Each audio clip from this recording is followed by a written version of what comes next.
യാതൊരു കാര്യമില്ല. തേങ്ങ ഒക്കെ കരങ്ങന്മാര് കൊണ്ടക.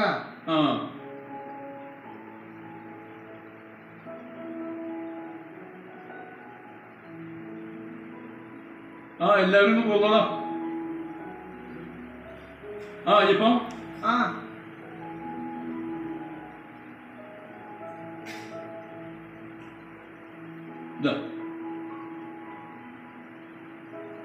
പിടിച്ചോളൂ. സരോജിനി,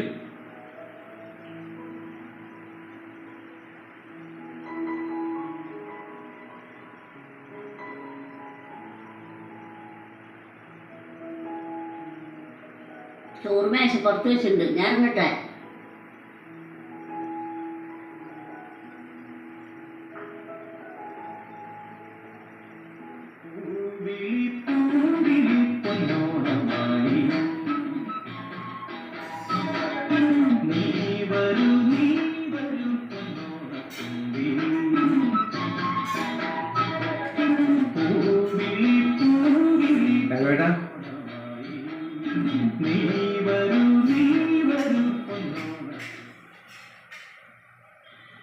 അന്വേഷിച്ചത് പറഞ്ഞു. നീ കൊല്ലത്ത് പോയിരുന്നു? പോയിരുന്നു. കുറച്ച് പൈസ ആവശ്യമുണ്ടായിരുന്നു. നാണില്ലടാ നിനക്ക്. നല്ല ആരോഗ്യമുണ്ടല്ലോ. ഷാപ്പിൽ നടന്ന സംഭവമൊക്കെ ഞാൻ അറിഞ്ഞു.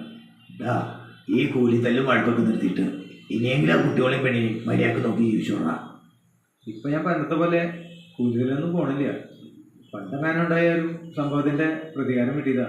എന്നിട്ട് നിനക്ക് കൊല്ലത്തിന് കാശ് കിട്ടിയോ?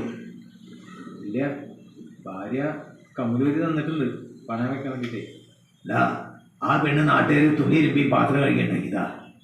നീ ആയിട്ട് ഒരു തരി മുന്നുണ്ടാക്കി കൊടുത്തിട്ടില്ല. കഷ്ടം.